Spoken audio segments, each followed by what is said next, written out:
Welcome back to Zoom in Africa. Today we are talking climate change.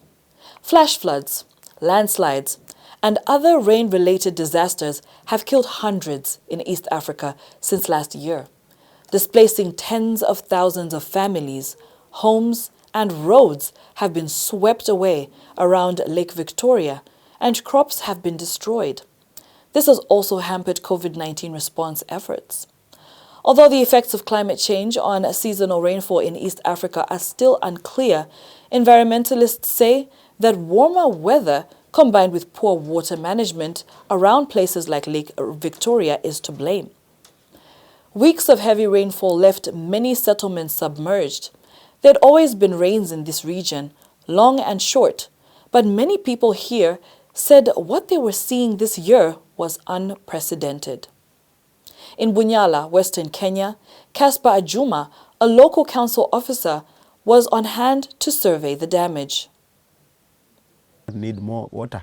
So what happens is that the water has to go on the land, and the nearest land that is there is where we live, where we are here. This is a center, almost 10 kilometers from where the initial land was.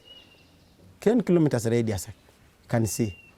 The lake has reclaimed much of our land, and now we don't have anywhere to farm, we don't have anywhere to live, to build our houses.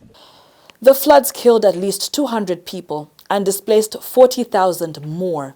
Many of them are living in former camps like this one in Kandundu. Millicent Agata, a widow, is preparing a meal for her grandchildren. They are safe, but hungry.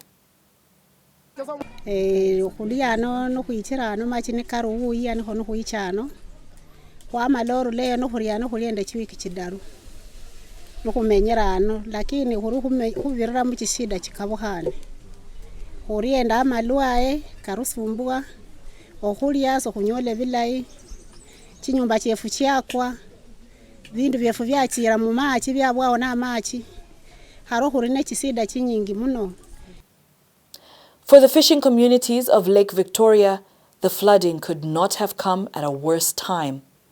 The fish population has already declined because of overfishing, pollution, and the invasive water hyacinth plant. More than 20 million people living around the lake in Kenya, Tanzania, and Uganda depend on the lake's fish. Janga ni kubwa sana. Hajatokea Bunyala nasikia tokea 61 huko kitambo, lakini si kama hili. Ni kubwa, watu wamedhirika huko. Manyumba yameenda, watoto wengi washakimbia, vitu vimekimbia. Hatuna chakula, ukiona watu wamekaa hapa. Unaona sababu mama anapika chapati hapa. Ni senti. Hatuna senti. Hakuna kazi. Watu hakuna kuvua samaki. According to environmental campaigners, climate change is one of the key factors causing the devastation. The floods, the droughts, the wildfires that we see are as a result of climate crisis. So there is need for collective action, and this needs to be done urgently. We don't have time to waste. Soil erosion caused by deforestation, as well as poor land management, which allows people to develop homes and businesses on Lake Victoria's shores, are also to blame. Actually, floods does not have to result in disasters all the time. What has been happening is that Kenya has had poor land use regulations, and people are living in floodplains. This increases their vulnerability to flood events. The people of Lake Victoria live in uncertainty, not knowing when the next flood will come. The epidemic has hit DRC hard and affected new areas where it has never stricken before in the country's 26 provinces. Zambia was affected too. However, the situation has currently been contained. More in this report.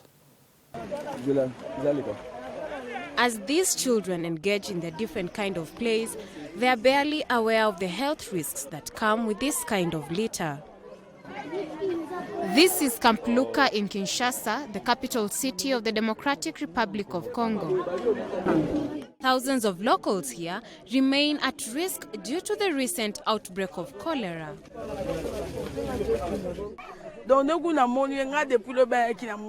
My mother has been in the hospital. I can't even look at her. She was throwing up and had intense diarrhea. and we don't know if we might lose her. We are really worried for our mother. She is the only parent we have left, so I am feeling very bad for her. May God have pity on her. Experts would argue that the highly infectious disease thrives in environments of poor sanitation, contaminated food, and water. Cholera may occur as an outbreak or chronically in some areas. Most people recover from cholera if treated promptly with oral rehydration salts, but can die within hours if not. Those who deal with their case at home and arrive here late are extremely dehydrated. As soon as they are admitted, by the time you put a drip in their arm, they might die, because back at home they had already lost a lot of water and did not compensate by drinking it.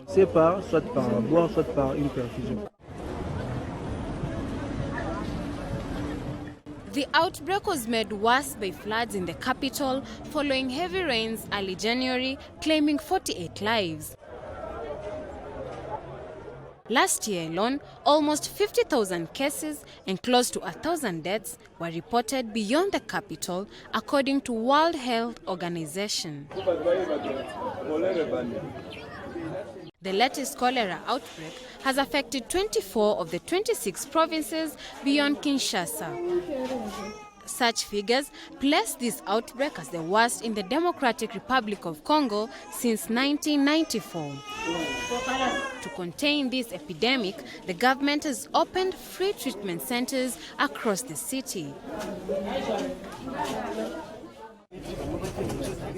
Many people, however, perish in rural areas where health facilities have been destroyed by conflict. So the response to the cholera outbreak is complicated further by the ongoing humanitarian crisis in the DRC. There are about 4.5 million internally displaced people as of the end of December 2017, the largest IDP population in any single country in Africa. While Democratic Republic of Congo fights to contain the widespread of cholera that continues to threaten its entire capital, her neighbor Zambia on the north is not immune from the same. In a desperate measure to contain cholera, the government ordered immediate closure of all food and retail outlets in the country's capital, Lusaka.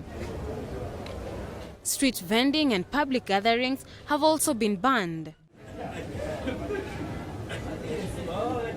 Yankala slow business chifukwa chotava na matenda amene ayabwerako. So ise matenda na ife atayakana. Business has become slow because of this disease. We depend on these businesses to take our children to school. We can't afford to be staying at home because we'll just starve. We just want to ensure that the market is clean so we can continue operating as usual. Tivomera chabe kuti tikonze market yathu tipyange munkhale kilini tikazisebenza. Ndiye chamene tifuna basi. Elvis Chila, a shop assistant in the city, is slowly recovering at home after recently receiving treatment. After naduara apora. After napora.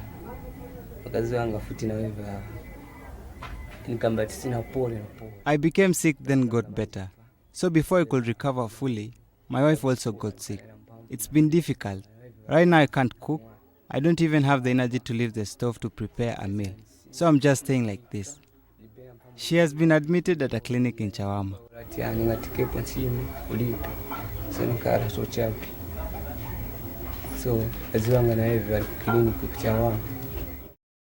Authorities report that there's been a total of 3,260 cases and 74 deaths countrywide. Of these, Lusaka recorded 3,089 cases, 2,913 were successfully treated and discharged.